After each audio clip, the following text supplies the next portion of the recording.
Ito yung Rusi Player 125 carburetor type. Yan, sinaki natin para makita natin kung gaano siya kataas. At makita din natin yung riding position. Ayan po. So, mababa lang din siya. Halos katulad lang din ng mga MIUI 125. Ang kulay nito ay combination ng red and black. Ayan.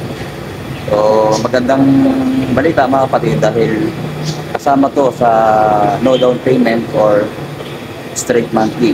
Kaya abangan natin to, iputan na rin natin, and then alamin natin yung cash price and installment.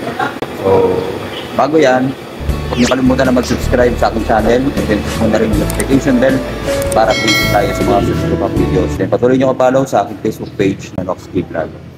So, stay tuned po.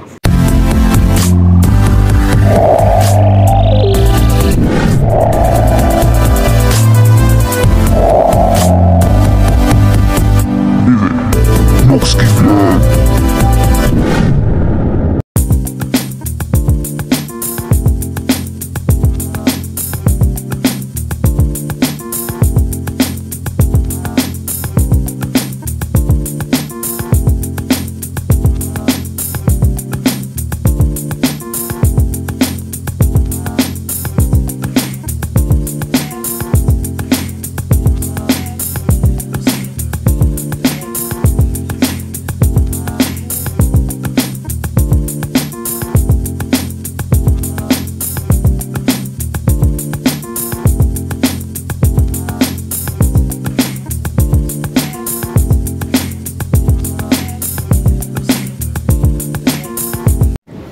So ito yung Rusi Player 125 na carburetor type. Yan, napaka-kintab ng kulay. Tapos ito naman yung decals niya dito, yung Player. Tapos may white dito. Yan, tapos dito naman sa side.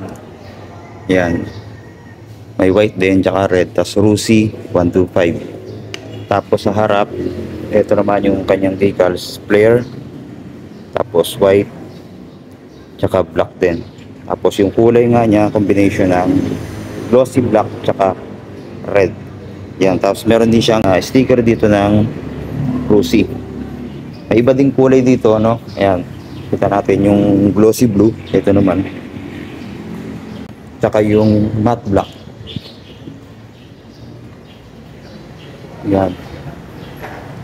Bali, tatlong kulay yung meron dito. Ayan yung tatak naman sa matte black. Emblem naman yung Player nito. So mukhang ito yung premium looks ng Rusi Player, no? Ito naman yung standard. Ito nga pala yung kahawig ng Honda Click 125 na version 1. Ayan, oh, yung design niya mula dito sa harap. As makikita nyo mga kapatid, LED na rin yung kanyang ilaw dito sa headlight. Tapos meron din siyang park light yan dito. Ayan o, makita natin. Pati dito.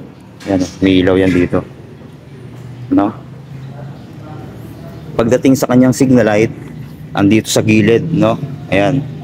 Kitang-kita naman, kabilaan yan mga kapatid. Pero, halogen bulb po yung kanyang signal light. Then, sa tail light,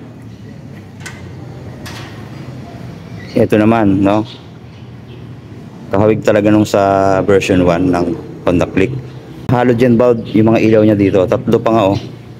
Tatlo yung bulb niya sa may tail light, then sa signal light. Ayan. Halogen din po yan. Tapos yung fender niya, ito naman, no? So, flexible din yung plastic. Then, mayroon din siyang ilaw dito sa may plate holder. Then, dito naman sa kanyang panel, ayan, naka-analog. Tapos meron siyang digital dito, yung odometer niya nandito, no? Tsaka yung fuel gauge. Then yung sa headlight, ito pala. Tapos yung signal light indicator, ito naman kabilaan dito. Tapos ang ganda rin ng pagkaka-design, no? Ayan, no? Para din siyang robot kung titingnan mo, no? Tapos glossy dito. Tapos dito yung Rusi niya nilalagay, no? Meron pa yan ditong logo. Tapos sa mga switch niya, ito. Meron din siyang high and low. So okay din yung pindutan, no? Malambot din. Busina niya, ito. Tapos yung turn signal light, ito naman. Then yung choke, no? Ayan. dahil carb type pa rin naman to. Then sa kabila, ito naman meron siyang kill switch. Then bukasan at patayan ng ilaw, meron din. Tsaka electric starter, no? Then sa kanyang throttle, ayan, ang ganda ng handle grip, no? Saktong-sakto sa kamay. Then meron din siyang bar end kabilaan, ayan, no? So eto, malalim yung kanyang throttle, no? Malalim, oh. Yan. Tapos dito sa kanyang ignition, mapapansin natin, ito maganda yung kanyang ignition, no? Naka-shutter lock, no? Yan. Tapos yung sa seat, ito na rin, dito na. So yung magandang features na ito, no? Tapos meron din siyang utility hook, yan. Very useful yan sa mga pamimili natin. Then meron din siyang design dito, ang ganda rin, glossy din dito, mga kapatid, no? Ganda. Tapos may pocket siya kabilaan. Dito medyo mababaw. Then sa left side naman ay malalim.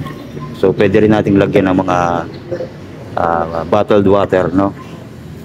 Tapos sa gulay board, eto, halos hindi nagkakalayo sa Honda Click yung lapat, no? Ayan yung design niya. Maganda rin yung kanyang board, no? Tapos dito na rin yung battery niya sa kanyang gulay board. Ayan. So okay naman yan, mga kapatid, kahit na nandyan. Tapos yung design niya dito sa side, yan, merong carbon fiber finish. Tapos marami din mga edges, no? Ayan, no? Hanggang dito sa likod, no? Ayan, no? Marami siya mga edges, ma-appreciate mo yan, mga kapatid. Tapos sa footdeck sa angkas, ito goma, then napipilip din siya, no? So ayos din, makapit sa paa to. Then dito sa may bandang pan niya, ayan, kala mo naka liquid cooled dahil yung cover niya, pero air cooled po ito, mga kapatid, no? Tapos naka Euro 3 compliant na rin. Muffler, ayan, nakita natin. So flexible yung kanyang heat guard, then naka-sporting design, naka-upright position na yung muffler. Tapos ayun naman yung dulo. So matte black yung kulay. Tapos yan yung butas niya. Then dito sa may grab bar, ayan, parang hawig talaga sa sa Honda Click na version 1. Tapos matte black yung kulay niya. Upuan, eto, malambot yung kanyang foam, no? Ayan. So ayos na ayos to. Tapos dito sa kabilang side, sa kanyang panggilid, ito yung kanyang airbox. Then yung panggilid niya, ito naman, meron din siyang kickstarter. Then yung side stand, ordinary lang po, no? Wala siyang kill switch. Then single shock na kulay black dito. Tapos adjustable naman, no? Ayan, no? Pwedeng i-adjust to, tigasan or lambutan pa natin. Meron din palang tire hugger to, ayan, no, dito, para hindi madumihan. Tsaka ito may goma pa, no?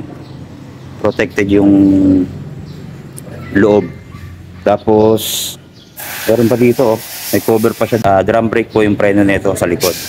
Then sa gulong, ayan, naka-mags na rin, no? Ayan naman yung design niya. Tapos ang size naman ng gulong sa likod ay 100 by 70 by 14. Dito naman sa harap ay 80 by 80 by 40 naman ang size ng gulong sa harapan. Then disc brake din pala to sa harap, no? Ayan, malaki yung disc brake nya. So ano lang siya, naka round shape lang. Tapos naka dual pot caliper naman tayo dito. Then telescopic fork na glossy black. Then may Rusian dito. Yan, sa fender nya maganda rin, sporty din, mga kapatid, no? Ayan. So ayan po yung update natin dito sa Rusi Player 125. So tatlong kulay, yung red, blue, tsaka yung matte black. So i-flash ko na lang yung kanyang price and installment sa mga gustong kumuha, no? Available yan dito sa Rusi Dinalupian, Bataan. So maraming salamat sa panonood, then God bless sa ating lahat.